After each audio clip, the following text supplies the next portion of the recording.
Aduh bobo. Wajib pak video dah tu.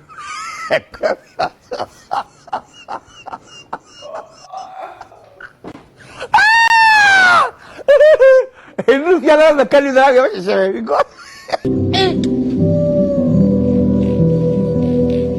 Aduh bobo. Wajib pak video dah tu. Hey! Jesus! Jesus!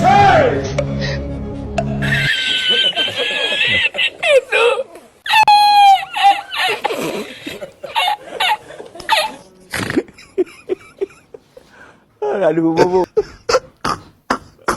Jesus! Jesus! Jesus!